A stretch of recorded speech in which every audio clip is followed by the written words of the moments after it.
નમસ્કાર વિદ્યાર્થી મિત્રો, આજે આપણે ધોરણ 10માં સ્વાધ્યાય 1.1નો પ્રશ્ન નંબર 5 જોઈશું. દાખલા નંબર 5, જેમાં આપણી જોડે રકમ છે કોઈક પ્રાકૃતિક સંખ્યા માટે 6ની n ઘાતનો અંતિમ અંક શૂન્ય થાય છે કે નહીં તે ચકાસો.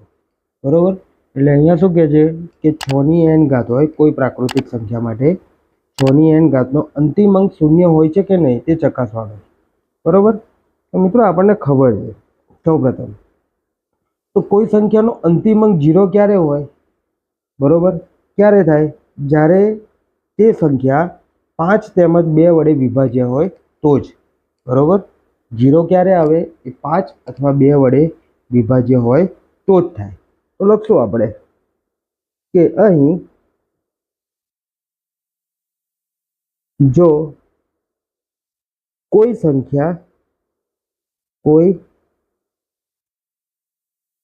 સંખ્યાનો અંતિમ અંક, બરાબર, અંતિમ અંક શૂન્ય હોય તો તે સંખ્યા 5 અથવા કાં તો 5 તેમજ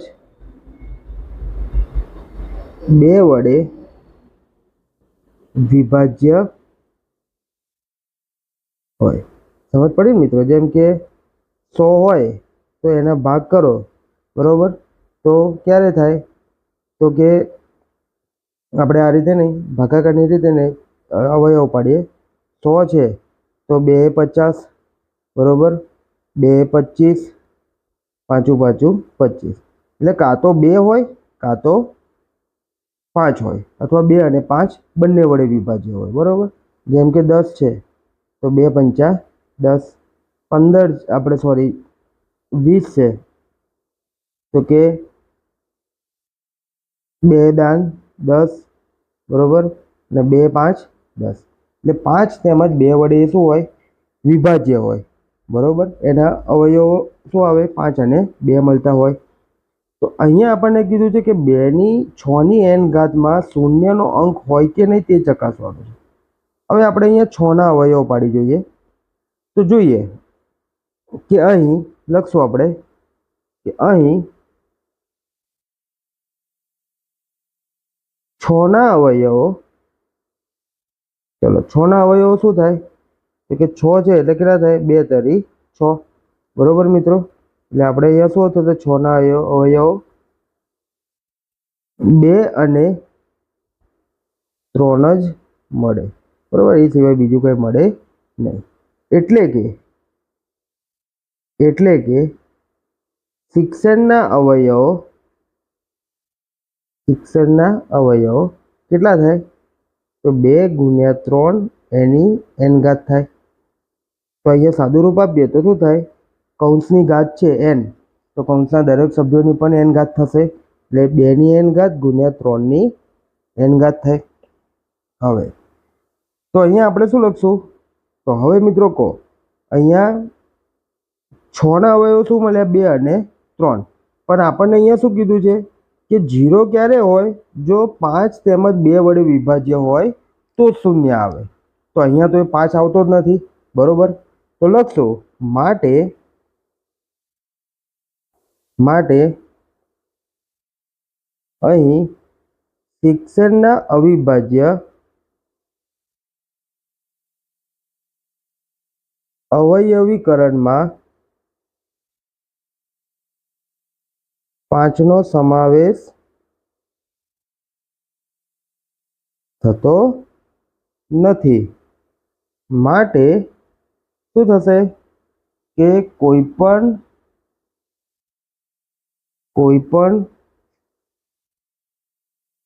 પ્રાકૃતિક સંખ્યા n માટે શિક્ષણનો અંતિમ અંક શૂન્ય થશે નહીં, એટલે શૂન્ય થાય નહીં. તો મિત્રો અહીંયા આપણો આ 5મો દાખલો પૂર્ણ થાય છે. ત્યારબાદ આ સ્વાધ્યાયનો આગળનો દાખલો જોઈશું, 6થા નંબરનો દાખલો. સમજાવો કે 7 ગુણ્યા 11 ગુણ્યા 13 વત્તા 13 અને 7 ગુણ્યા 6 ગુણ્યા 5 ગુણ્યા 4 ગુણ્યા 3 ગુણ્યા 2 ગુણ્યા 1 વત્તા 5 એ શા માટે વિભાજ્ય સંખ્યા છે? બરોબર, આ કેમ વિભાજ્ય છે?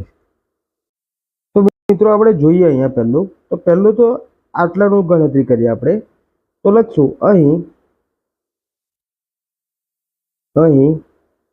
7 ગુણ્યા 11 ગુણ્યા 13 વત્તા 13. ચલો મિત્રો અહીંયા દેખો 7 ગુણ્યા 11 ગુણ્યા 13 પછી વત્તાની નિશાની છે ને પછી 13 થાય.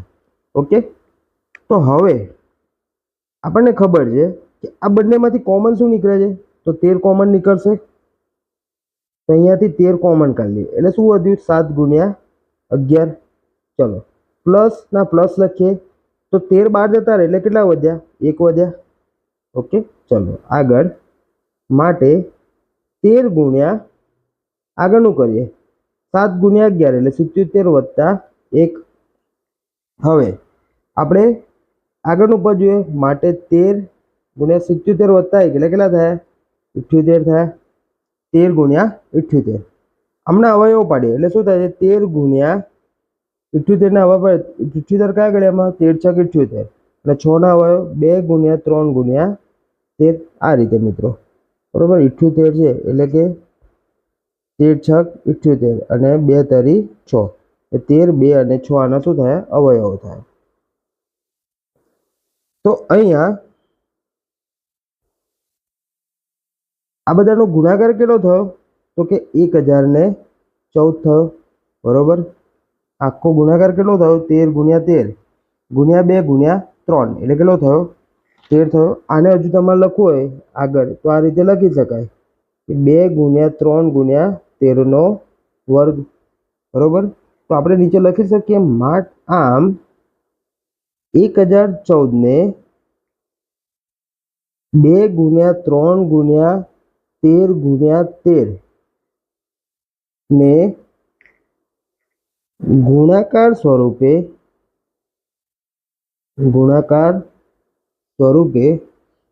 અથવા ગુણાકાર સ્વરૂપમાં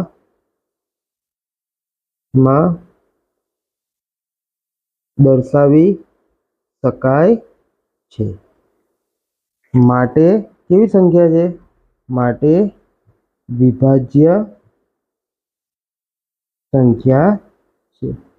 ઓકે, આને આપણે કેવી રીતે દર્શાવીએ? 1014 ને આપણે આ રીતે અવયવ પાડીને એને ગુણાકાર સ્વરૂપમાં દર્શાવી શકાય. બરોબર, અહીંયા કહેવા શું માંગે છે? વિભાજ્ય. જેમ કે અહીંયા માન લો કે 13 છે, 13 ને તમે ગુણાકાર સ્વરૂપમાં દર્શાવી શકો? તો કે નહીં. બરોબર, એટલે એ અવિભાજ્ય સંખ્યા છે. અને આ કેવી સંખ્યા છે? 1014 એને તમે ગુણાકાર સ્વરૂપે એટલે કે 2 ગુણ્યા 3 ગુણ્યા 13 ગુણ્યા 13 સ્વરૂપે પણ દર્શાવી શકો છો. એટલે આ સંખ્યા કેવી થઈ? કે ભાઈ આ સંખ્યા વિભાજ્ય થઈ. ત્યાર પછી આપણને બીજું એક પૂછ્યું છે, બીજી સંખ્યા છે. કઈ સંખ્યા છે બીજી? તો જોઈએ. તો બીજી સંખ્યા છે બાજુમાં આપેલી તો કે 7 ગુણ્યા 6 ગુણ્યા 5 ગુણ્યા 4 ગુણ્યા 3 ગુણ્યા 2 ગુણ્યા 1 વત્તા 5. બરોબર, તો અહીંયા દેખો આના પણ બે ભાગ પડશે. પહેલું આખું ગુણાકારનું જોડકું પ્લસ પછી 1. ચલો બંનેમાંથી કોમન શું બહાર નીકળશે? તો કે 5 કોમન નીકળશે. બરોબર, તો 5 ને લખીને આપણે બાકીની બધી સંખ્યા શું કરીએ? કૌંસમાં પાછી લખી દઈએ. 7 ગુણ્યા 6 ગુણ્યા 4 ગુણ્યા 3 ગુણ્યા 2 ગુણ્યા 1 વત્તા 1. હવે બધાનો ગુણાકાર કરીએ તો મિત્રો અહીંયા જુઓ 3 દુ 6, 6 ચોક 24 એટલે અને 6 સત્તા 42 ગુણ્યા 4 તરી 12, 12 દુ 24, 42 ગુણ્યા 24 વત્તા 1. ચલો 42 ગુણ્યા 24 કરીએ એટલે કેટલો થાય? તો કે 1008 વત્તા 1 એટલે જવાબ આવશે 1009. બરોબર, ચલો આ બેનો ગુણાકાર કરો એટલે કેટલા આવે? તો 1009 ગુણ્યા 5 એટલે 5045. બરોબર મિત્રો, અને 1009 એક એવી સંખ્યા છે કે જેને તમે આગળ કોઈ સ્વરૂપે બીજા દર્શાવી શકો નહીં. આને લખવું હોય તો 5 ગુણ્યા 1009 સ્વરૂપે દર્શાવી શકાય. બરોબર, તો લખશો આમ 5045 ને એટલે કે 1009 ગુણ્યા 5 ને ગુણાકાર સ્વરૂપમાં દર્શાવી શકાય છે, માટે કેવી સંખ્યા છે? વિભાજ્ય સંખ્યા છે. બરોબર મિત્રો. તો આમ આપણને શું કીધેલું? શા માટે વિભાજ્ય સંખ્યા હોય? કારણ કે આપણે બંને સંખ્યાને ગુણાકાર સ્વરૂપે દર્શાવી શકીએ છીએ, માટે તે સંખ્યા કેવી છે? વિભાજ્ય સંખ્યા છે. તો મિત્રો અહીંયા આપણો આ છઠ્ઠો દાખલો પૂર્ણ થાય છે. ત્યારબાદ આગળનો સ્વાધ્યાય 1.1 નો 7મા નંબરનો દાખલો જોઈશું. એક રમતના મેદાનમાં વર્તુળાકાર માર્ગ છે. સોનિયાએ તેનું એક પરિભ્રમણ પૂર્ણ કરવા 18 મિનિટ લાગે છે, જ્યારે રવિને તેનું એક પરિભ્રમણ પૂર્ણ કરતા 12 મિનિટ લાગે છે. તો ધારો કે બંને એક જ સમયે એક જ બિંદુએથી એક જ દિશામાં પરિભ્રમણ કરવાનું પ્રારંભ કરે તો કેટલી મિનિટ બાદ બંને ફરી પ્રારંભ બિંદુ પર ભેગા થાય? બરોબર મિત્રો. અહીંયા શું કહે છે કે ત્યાં એક વર્તુળાકાર મેદાન છે, બરોબર. બંને આ મેદાન પર દોડવાનું ચાલુ કરે છે. માન લો કે બંનેના સ્થાન અહીંયાથી દોડવાનું ચાલુ કરે. તો પહેલું જે આ છે, બરોબર, સોનિયા છે એ 18 મિનિટમાં પૂર્ણ કરે છે. ત્યારબાદ રવિ જે છે એ કેટલી મિનિટમાં? તો કે 12 મિનિટમાં પૂર્ણ કરે છે, બરોબર. દોડવાનું અહીંયા આના પર 12 મિનિટમાં. તો હવે શું કહે છે કે બંને એક સાથે એક જ સમયે એક જ બિંદુએથી એક જ દિશામાં પરિભ્રમણ ચાલુ કરે. બંનેનો ટાઈમ તો અલગ અલગ છે. એક 8 મિનિટ પછી પહોંચે છે અને એક 12 મિનિટ પછી પહોંચે છે. તો એવું કહે છે કે જો સતત દોડતા રહે બંને, તો કેટલી મિનિટ પછી પાછા બંને ભેગા થઈ જશે એક જ બિંદુએથી? બરોબર, એ આપણને પૂછ્યું. તો આનો એક જ જવાબ છે કે બંનેના દોડના સમયનો લસા કાઢી નાખશું આપણે, બરોબર. એટલે આપણો શું થઈ જશે? જવાબ મળી જશે. પરંતુ ડાયરેક્ટ લસા કાઢીને નહીં શોધાય. લસા તો ખબર છે કેટલો આવે? 18 અને 12. આનો લસા કાઢવો હોય તો કેટલો થાય? 2 9 18, 2 6 12, બરોબર.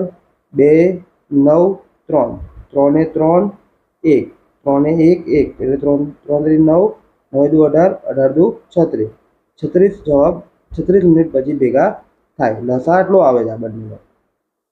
પરંતુ આવી સીધી રીતે આપણે જવાબ લખવાનો નથી.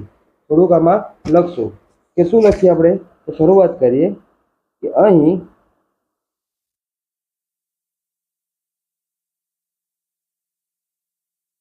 સોનિયાને પરિભ્રમણ પૂર્ણ કરતા કેટલી મિનિટ લાગે છે? તો કે 18 મિનિટ લાગે છે. અને રવિને પરિભ્રમણ પૂર્ણ કરતા 12 મિનિટ લાગે છે. હવે શું કીધું છે આપણને? કે બંને એક જ સમયે, બરોબર. તો લખીએ અહીં જો બંને એક જ સમયે એક જ બિંદુએથી એક જ દિશામાં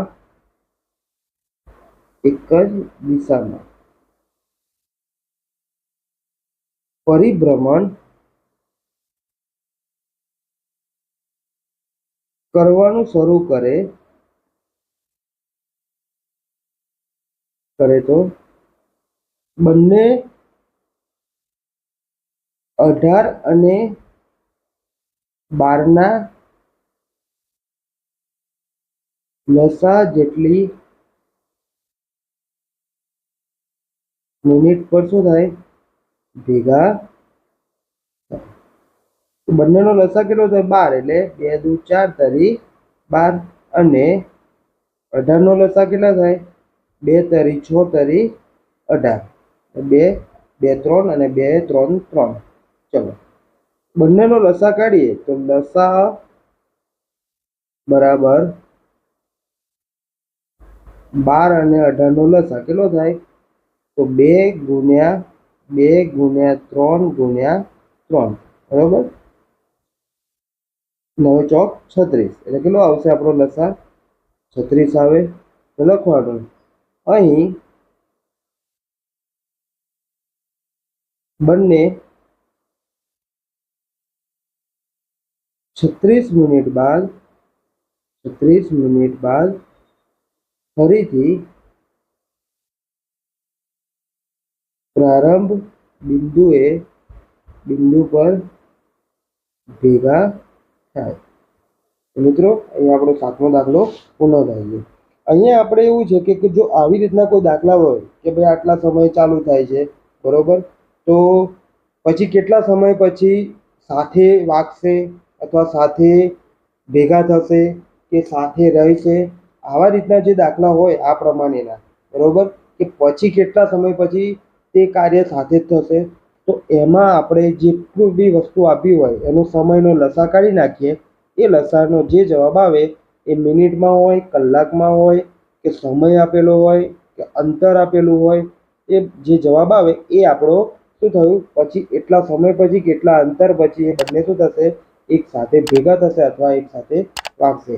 મંદિરના ઘંટ વરોગળ પ્રશ્ન છે કે મંદિરના 3 બેલ એક સાથે આપણે મંદિરના બેલ વારા પરથી ચાલુ કરીએ અમુક સમયના અંતરે, પછી કેટલા મિનિટ પછી એક સાથે વાગશે.